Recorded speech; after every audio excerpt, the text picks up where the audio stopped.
दोस्तों, पितरों को समर्पित पितृपक्ष भाद्रपद पूर्णिमा पर शुरू होकर अश्विन अमावस्या पर समाप्त होते हैं। दोस्तों, इस बार पितृपक्ष भाद्रपद पूर्णिमा पर 29 सितंबर को शुरू होंगे, जो कि अश्विन माह की अमावस्या पर 14 अक्टूबर सर्वपितृ अमावस्या पर समाप्त होंगे। पितृपक्ष को कनागत, श्राद्ध पक्ष और श्राद्ध के नाम से भी जाना जाता है। मान्यताओं के अनुसार पितृपक्ष के दौरान पितरों की आत्मा की शांति के लिए श्राद्ध, तर्पण और पिंडदान अवश्य ही करना चाहिए।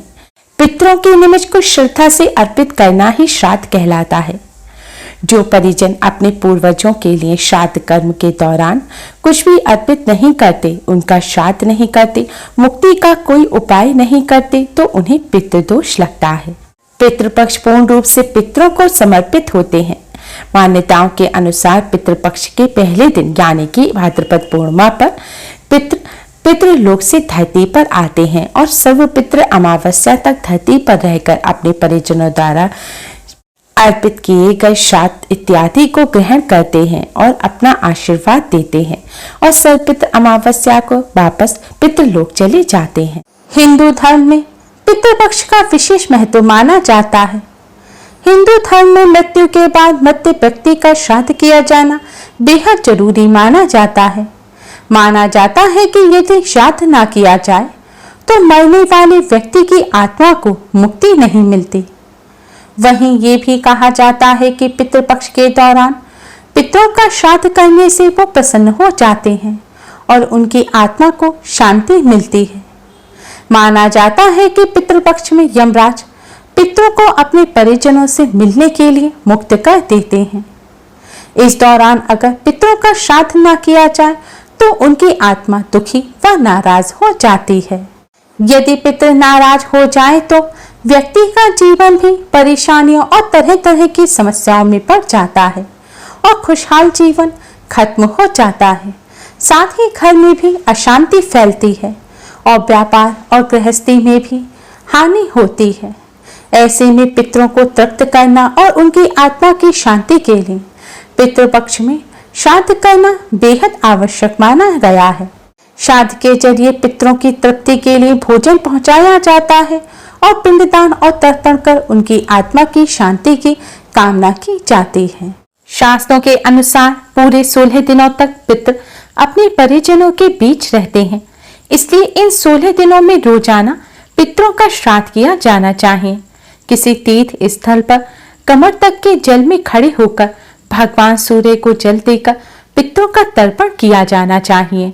लेकिन दोस्तों, हर व्यक्ति के लिए पूरे पितृपक्ष के दौरान तीर्थ स्थल पर रहकर श्राद्ध करना या फिर रोजाना अपने घर ब्राह्मण को बुलाकर श्राद्ध कराना संभव नहीं है। इस समस्या को दूर करने का बहुत ही आसान उपाय शास्त्रों में बताया गया है। आज की इस वीडियो में हम आपको पितृपक्ष में करने वाला एक बहुत ही आसान और असरकारक उपाय बताने जा रहे हैं। पितृपक्ष में यह उपाय रोजाना करना चाहिए। इस उपाय को करने से पितृ प्रसन्न होते हैं और अपना आशीर्वाद देते हैं। इस उपाय को करने से जन्मों जन्मों के पितृदोष दूर हो जाते हैं। पितृदोष के साथ साथ ही काल सर्प दोष और सभी ग्रह पीड़ाओं से भी मुक्ति मिलती है। दोस्तों, इस उपाय को सही प्रकार से करने के लिए आप हमारी इस वीडियो को एंड तक अवश्य ही देखें। अगर आपने हमारे चैनल को अभी तक सब्सक्राइब नहीं किया है तो जल्दी से हमारे चैनल को सब्सक्राइब कर लें और बेल आइकन को हिट अवश्य ही करें, जिससे हमारी सभी नई वीडियोस की नोटिफिकेशन आपको फ्री में सबसे पहले मिल पाए। तो आइए दोस्तों, जानते हैं इस उपाय के बारे में। उपाय करने के लिए सुबह जल्दी उठकर स्नान करके स्वच्छ वस्त्र धारण करें। पुरुषों को यह उपाय बिना सिले हुए कपड़े पहनकर करना चाहिए, यानी कि उपाय करते समय पैंट, जीन्स वगैरह ना पहने। धोती पहनकर, अंगूछा पहनकर इस उपाय को करें। स्नान करने के पश्चात अब आप एक लोटा लें। दोस्तों, ध्यान रखें, इस उपाय को करते समय लोहे का या फिर तांबे का लोटा इस्तेमाल ना करें। इस उपाय को करते समय आप पीतल का या स्टील का लोटा ले सकते हैं। स्टील का या पीतल का पात्र लेने के पश्चात अब आप इस पात्र में शुद्ध जल भरें। जल में थोड़ा सा कच्चा दूध डालें। अब इसमें थोड़े से साफ किए हुए काले तिल डालें, थोड़े से साफ किए हुए साबुत कच्चे चावल डालें और थोड़े से साफ किए हुए जौ डालें। अब इस जल के लोटे को आप किसी खुले स्थान पर, अपनी छत पर, अपने आंगन में ले जाएं। ऐसे स्थान पर ले जाएं जहां से भगवान सूर्य देव दिखाई दें।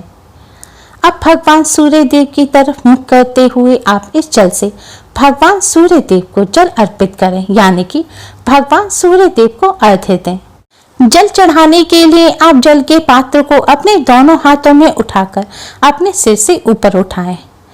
अब आप भगवान सूर्य देव को जल चढ़ाएं। भगवान सूर्य देव को आपको 3 बार में जल चढ़ाना है, यानी कि थोड़ा सा जल चढ़ाएं, फिर 1-2 सेकंड के लिए रुकें, फिर दूसरी बार जल चढ़ाएं, फिर 1-2 सेकंड के लिए रुकें, फिर तीसरी बार में आप पूरा जल चढ़ा दें। भगवान सूर्य देव को जल चढ़ाते समय भगवान सूर्य देव के गायत्री मंत्र का जाप करें। भगवान सूर्य देव का गायत्री मंत्र इस प्रकार है: ओम भास्कराय विद्महे महातेजाय धीमहि तन्नो सूर्य प्रचोदयात्। ओम भास्कराय विद्महे महातेजाय धीमहि तन्नो सूर्य प्रचोदयात्। भगवान सूर्य देव के इस गायत्री मंत्र का जाप करते हुए आपको सूर्य देव को जल अर्पित करना है। सूर्य देव को जल चढ़ाने के बाद जल के पात्र में जौ, चावल या जो तिल बचे हों उन्हें आप हाथ से निकालकर जल चढ़ाने के स्थान पर डाल दें।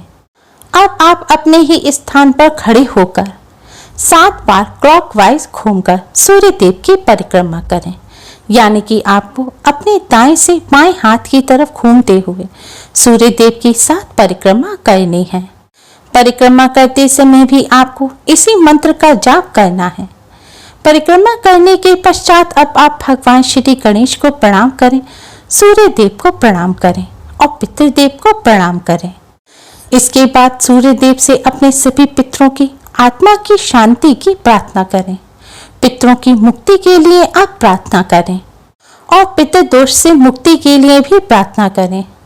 प्रार्थना करने के पश्चात अब आप पितृदेव को प्रणाम करें और पितृदेव के इस मंत्र का 108 बार जाप करें। मंत्र इस प्रकार है: ओम पितृदेवताय नमः, ओम पितृदेवताय नमः। आपको इस मंत्र का 108 बार जाप करना है। इस मंत्र का आप खड़े होकर या बैठकर कैसे भी अपनी सुविधा के अनुसार जाप कर सकते हैं।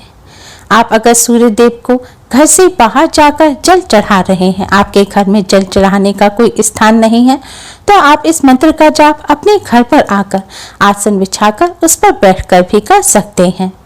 मंत्र का जाप करने के पश्चात पितृदेव को प्रणाम करें और पितृदोष से मुक्ति की प्रार्थना करें। जाने अनजाने में की गई अपनी सभी गलतियों की क्षमा प्रार्थना करें। परिवार की खुशहाली की प्रार्थना करें। दोस्तों, शास्त्रों में बताया गया पितृदोष से मुक्ति पाने का ये बहुत ही अचूक उपाय है। सदियों से यह उपाय हमारे पूर्वज भी करते चले आ रहे हैं। भगवान श्री राम ने भी अपने पिता दशरथ जी की आत्मा की शांति के लिए भगवान सूर्य नारायण का इसी प्रकार से पूजन किया था। पितृपक्ष के दौरान इस प्रकार सूर्य देव का पूजन करने से पितरों की आत्मा को शांति मिलती है, पितरों की आत्मा को मुक्ति मिलती है और जन्मों जन्मों के पितृदोष दूर हो जाते हैं। पितरों का आशीर्वाद प्राप्त होता है और जिन्हें अपने पितरों का आशीर्वाद प्राप्त होता है उन्हें सभी देवी देवताओं का आशीर्वाद प्राप्त हो जाता है और पितरों की कृपा से ही व्यक्ति जीवन में सफलता प्राप्त कर सकता है। पितरों की कृपा से ही जीवन में सुख शांति बनी रहती है। पुराणों के अनुसार जिनके पितृ प्रसन्न नहीं होते, जिन्हें अपने पितरों का आशीर्वाद प्राप्त नहीं होता, उन्हें देवी देवताओं का भी आशीर्वाद प्राप्त नहीं होता। उन्हें जीवन भर परेशानी और कष्टों का सामना करना पड़ता है। वो जिंदगी भर दुख भोगते हैं और उन्हें अपने जीवन में किसी भी क्षेत्र में सफलता प्राप्त नहीं होती। इस तरह सूर्य देव का पूजन करने से पितृदोष के साथ साथ ग्रह दोषों से भी छुटकारा मिलता है, क्योंकि भगवान सूर्य देव सभी ग्रहों के राजा हैं। जिन पर सूर्य देव की कृपा होती है उन्हें सभी ग्रह पीड़ाओं से भी मुक्ति मिल जाती है। सूर्य देव की कृपा से ही व्यक्ति को जीवन में उच्च पद और मान सम्मान की प्राप्ति होती है। दोस्तों, सूर्य देव का पूजन करते समय आप इस बात का विशेष ध्यान रखें कि सूर्य देव को आप जिस जगह पर जल चढ़ाएं वह जगह साफ होनी चाहिए। गंदी जगह पर आप सूर्य देव को जल अर्पित ना करें। इसके साथ ही अगर आप घर से बाहर भी जाएं तब भी सूर्य देव को जल चढ़ाते समय आप चप्पल जूते उतार कर ही सूर्य देव को जल अर्पित करें। अगर आपके घर में कोई ऐसा स्थान नहीं है जहां पर सूर्य देव को आप जल अर्पित कर सकें, तो आप एक खाली पात्र ले लें और सूर्य देव को जल उसमें अर्पित करें। यानी कि सूर्य देव को जो जल चढ़ाएं वह सारा जल उस पात्र में इकट्ठा हो जाए। जल चढ़ाने के पश्चात आप उस पात्र के जल को किसी साफ स्थान पर लगे हुए पेड़ पौधे की जड़ में डाल दें। सूर्य देव को चढ़ाए हुए जल पर आप भूल कर भी पैर ना रखें, लेकिन जल चढ़ाते समय अगर छींटे पैर पर उड़कर आ जाती हैं तो उससे कोई दोष नहीं लगता। दोस्तों, पितरों के निमित्त सूर्य देव को जो जल चढ़ाया जाता है यह जरूरी नहीं है कि वह जल आप सूर्य देव के समय ही चढ़ाएं। अगर आप सूर्य देव को इस तरह जल दोपहर 12 बजे से 1 बजे के बीच में चढ़ाएंगे तो अति उत्तम रहेगा, क्योंकि इस समय पितृ अपने परिजनों द्वारा श्राद्ध ग्रहण करने के लिए आते हैं। यह समय पितरों का समय होता है। दोस्तों, इस बात का विशेष ध्यान रखें कि आप सूर्य देव को जल अर्पित करने से पहले कुछ भी खाएं नहीं। अगर आपको शारीरिक कोई समस्या है, कोई बीमारी है और आप बिना खाए नहीं रह सकते तो आप खा सकते हैं, लेकिन अगर आपको कोई शारीरिक समस्या नहीं है तो भूल कर भी सूर्य देव को जल चढ़ाने से पहले आप कुछ भी ना खाएं। सूर्य देव का पूजन करते समय इस बात का विशेष ध्यान रखें। उम्मीद है आपको हमारी ये वीडियो पसंद आई होगी। प्लीज लाइक करें, हमारी इस वीडियो को अपने फ्रेंड्स और रिश्तेदारों में ज़्यादा से ज़्यादा शेयर करें, जिससे वह भी इसका लाभ उठा सकें। हमारी और भी वीडियोस के लिए हमारे चैनल को सब्सक्राइब करना ना भूलें। Thanks for watching. Radhe Radhe.